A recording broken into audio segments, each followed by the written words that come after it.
நீ ஜெயிச்சுட்டு போயிட்ட, இன்னைக்கு நான் உன்னை விட மாட்டேன்டா. பாக்குறேன்டா. யாரு அவன் நேரம் காலம் தெரியாம கதை தட்டிட்டு இருக்கான்? எவனாவது கடன்காரனா இருப்பான். நம்ம தேடி பண்ண குபேரனா வர போறான். சும்மா விஜய், யாரு வந்திருக்காங்கன்னு போய் பார்.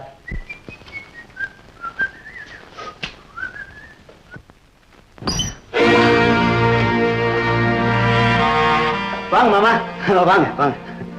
யாருப்பா இவங்க? புதுசா வந்து என் ஃப்ரெண்ட்ஸுங்க. நாங்க எல்லாரும் சேர்ந்து ஒரு சீட்டு கம்பெனி ஆரம்பிக்கலாம்னு திட்டம் போட்டுக்கிட்டு இருந்தோம். அதுக்குள்ள நீங்களே வந்துட்டீங்க. வாங்க மாமா, வாங்க. நீங்க உட்காருங்க மாமா, உட்காருங்க. அப்போ நீங்க நாளைக்கு கண்டிப்பா வாங்கடா.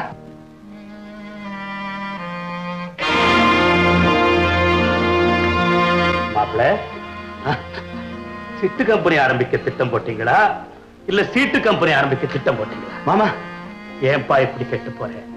என்ன செய்யறது? வேலை கிடைக்கல, எப்படி குடும்பத்தை காப்பாத்துறதுன்னு தெரியாமதான் நான் சீட்டாடுறேன். சீட்டாடி எப்படிப்பா குடும்பத்தை காப்பாற்ற முடியும்? தினமும் உன் சம்சாரம் என்கிட்ட பணத்துக்காக வந்து நிக்கிறது. என்னால இந்த குடும்பத்துக்கு எத்தனை நாளைக்கு உதவி செய்ய முடியும்? உடம்ப வளர்ச்சி வேலை செய்தா தப்பா பழைக்க முடியும். விஜயா, இந்தம்மா, இந்த பணத்தை செலவு வச்சுக்க. எனக்கு வேலைக்கு நேரமாச்சு, நான் வர்றேம்மா. எவ்வளவு கொடுத்துட்டு போறாரு? 10 ரூபாய். 10 ரூபாய்? இத கொடுக்கறதுக்கு தான் இவ்வளவு புத்திமதி சொல்லிட்டு போறாரு. கொண்டாட. ஐயோ, என்னங்க இது? மத்தியான சமையலுக்கு என்னங்க பண்றது? இந்த 10 மத்தியானத்துக்குள்ள 50 ஆக்கி காட்டுறேன்.